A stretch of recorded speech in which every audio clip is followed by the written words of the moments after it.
In October 2024, Gucci posted annual revenues of €65 billion. Not one member of the Gucci family will see a single cent of it. The name on every store, every bag, every horsebit buckle still belongs to them in every way except the one that matters. Legally, financially, permanently.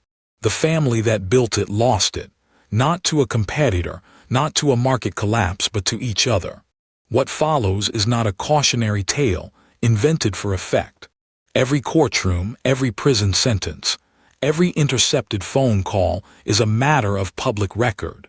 This is the forensic history of how a dynasty commits suicide. In 1897, a 16-year-old Florentine named Gucci arrived at London's Savoy Hotel and took a job as a luggage porter. For 9 years, he handled the steamer trunks and leather valises of the global aristocratic elite. He studied the craftsmanship. He studied the clientele. He studied what money looked like when it moved. By 1921, he had returned to Florence and opened a small leather goods shop on Via della Vigna Nuova, travel items, saddlery, equestrian accessories.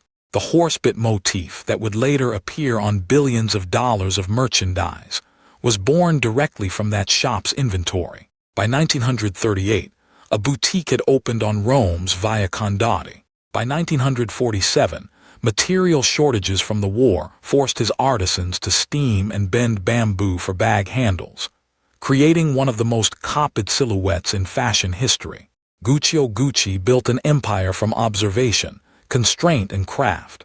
He died in 1953, 15 days after his son Aldo opened the first American store inside New York's Savoy Plaza Hotel on East 58th Street, a deliberate echo of the hotel where the founder had once carried other men's bags. Aldo Gucci was, by any commercial measure, exceptional. He introduced the interlocking double G logo in the 1960s.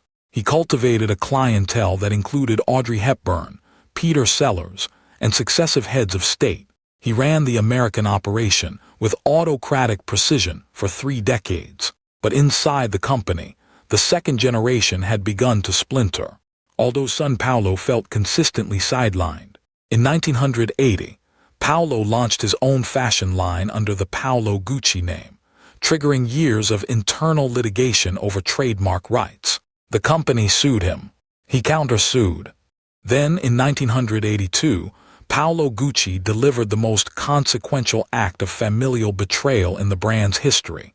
He walked into the offices of the U.S. Internal Revenue Service and handed them documentation of his own father's decade-long tax evasion scheme. False foreign invoices.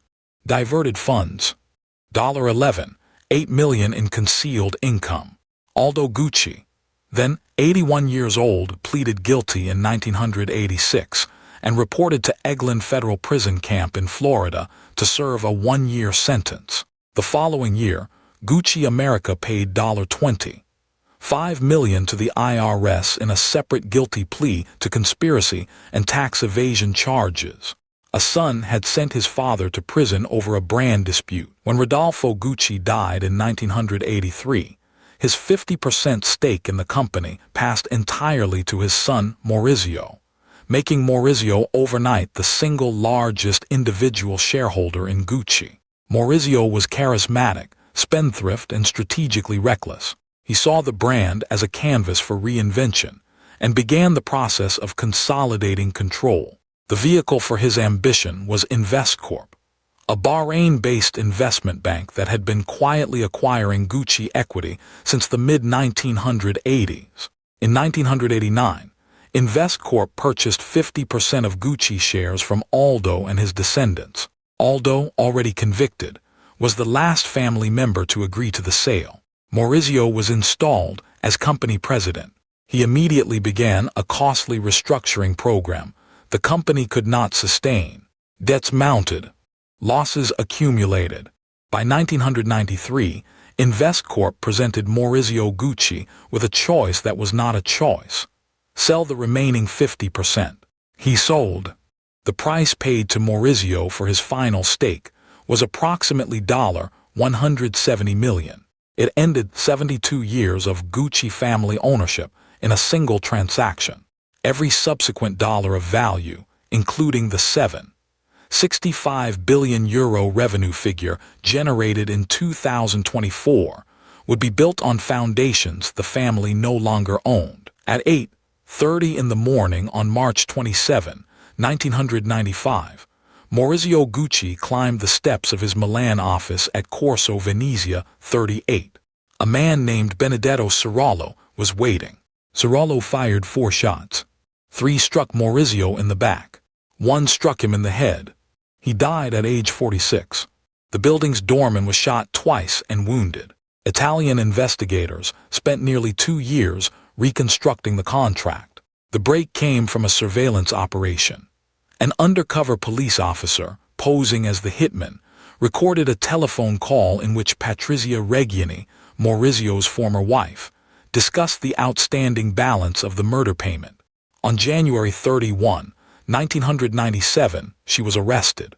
The full payment for the assassination was 350 million Italian lire, approximately $370,000 at the period exchange rate. In 1993, as part of their divorce, Maurizio had agreed to pay Patrizia annual alimony of $860,000. She had publicly declared the sum beneath her station. The investigators' conclusion was that financial humiliation and the fear of further reductions to her settlement were primary motivating factors. In 1998, Patrizia Reggiani was convicted of arranging the murder and sentenced to 29 years. Hitman Benedetto Cirolo received life. Accomplice and psychic Pina Orimer received 25 years. Doorman turned intermediary Ivano Saviani received 26 years. Patrizia Reggiani served 18 years of her 26-year sentence. The initial 29 years was reduced on appeal in 2000. In 2011, she became eligible for work release parole and refused it, telling her lawyer she had never worked a day in her life and was not about to begin. She accepted day release in 2014 and took a position as a design consultant at Bazard, a Milan costume jewelry firm. She was fully released in October 2016 and returned to a townhouse in Milan. In 2017, she successfully sued her own daughters, Alessandra and Allegra Gucci, in court to reinstate alimony payments from Maurizio's estate that had been suspended during her imprisonment and to recover the accumulated arrears. She still publicly denies ordering the murder. Paolo Gucci, the son who had exposed Aldo's tax fraud, died in 1995, the same year as Maurizio, in London, in debt. Aldo Gucci, who had served his federal sentence and watched his life's work sold away, died in 1990. The branch that built the American empire ended with a prison term and a settlement check. Meanwhile, the brand Guccio had founded in 1921 passed from Investcorp to the Gucci Group, then into the orbit of the French conglomerate PPR, later renamed Kering, which acquired full ownership by 2004. In 1921, a former luggage porter opened a leather shop in Florence with a capitalization that history does not record. In 1986, his eldest son paid $11.8 million in federal tax fraud restitution and surrendered a year of his life to a Florida prison camp. In 1988, the American subsidiary paid an additional $25 million to the IRS. In 1989, Aldo's branch sold its Gucci equity to Investcorp for a figure that has never been publicly disclosed in full. In 1993, Maurizio Gucci sold the family's final 50% stake, the last asset the bloodline controlled, to Investcorp for approximately $170 million. That transaction is the one. That is the irreversible moment. Not the murder. Not the prison sentences. The murder was a consequence of the sale, specifically of the divorce settlement that followed it, the $860 000 annual alimony that Patrizia called insufficient, which motivated a $370,000 murder contract, which produced 4 convictions and a combined 76 years in prison sentences across the conspirators. All of it flows from the 1993 sale. By 1999, Investcorp had sold the entirety of Gucci Group to PPR for over $1 billion.